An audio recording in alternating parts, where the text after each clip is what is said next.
एक जगह पर एक मूर्तिकार रहता था। वो बड़ी सुंदर सुंदर मूर्तियाँ बनाता था। कुछ देर बाद उसका बेटा हुआ और वो बेटा भी बाप के जैसा ही मूर्ति बनाने लगा। अब बाप और बेटा बनकर दोनों एक साथ मूर्ति बनाते थे। तो कुछ बार ऐसा हुआ कि बेटे बाप से भी अच्छी मूर्ति बनाने लग गए। अब लोग बेटे की मूर्तियों को ज़्यादा पसंद करने लग गए और बेटा जितना भी मूर्तियाँ बनाता था, बाप हमेशा कोई ना कोई कमी निकालता था ताकि बेटा और भी अच्छे से वो मूर्ति को बना सके और भी बेहतर तरीके से मूर्ति बना सके। बेटा भी बाप की हर बात मानता था और मूर्ति को दिन प्रतिदिन बेहतर बनाता था।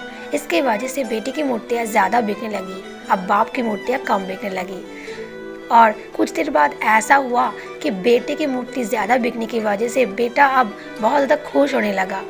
फिर भी उसके बाबा उसके बेटे की मूर्ति को बेहतर बनाने के लिए और भी कमियां ढूंढने लगे और रोज़ सलाह देने लगे। अब बेटा के सब्र का बात टूट गया। बेटा सलाह लेने से इनकार कर दिया और बोला गुस्से में आकर कि अगर आप मुझसे बेहतर मूर्ति बना सकते तो बनाइए ना, मुझे हर बार सलाह मत दीजिए। मैं जानता हूँ कि मैं बहुत अच्छी मूर्ति बनाता हूँ। तो ये सुनकर बाप ने बेटे को सलाह देना बंद कर दिया और बेटा इस बार मूर्ति बनाना खुद ही लग गया।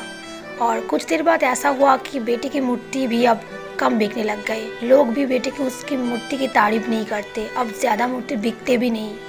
तो बेटा इस बात से बहुत निराश हो गया, बहुत दुखी हो गया और बाबा से आकर पूछा कि आखिर मुझ में इतना कमी क्यों है। मैं तो पहले जैसे ही मूर्ति बनाता हूँ लेकिन फिर भी मेरा मूर्ति पहले से बेहतर क्यों नहीं होता, क्यों लोग मेरी मूर्ति का तारीफ नहीं करते।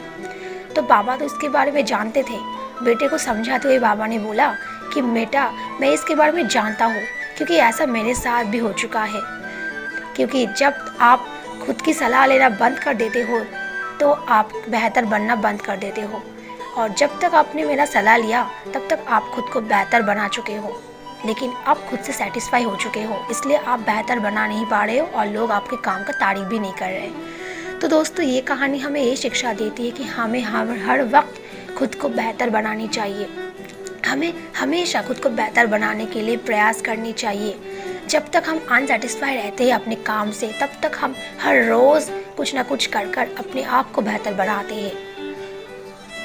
तो आप भी खुद को बेहतर बनाने के लिए और ज़्यादा प्रयास कीजिए और कहानी अच्छी लगे तो लाइक ज़रूर कर देना। फिर मिलते हैं अगली नई कहानी के साथ। तब तक के लिए लेते अलविदा।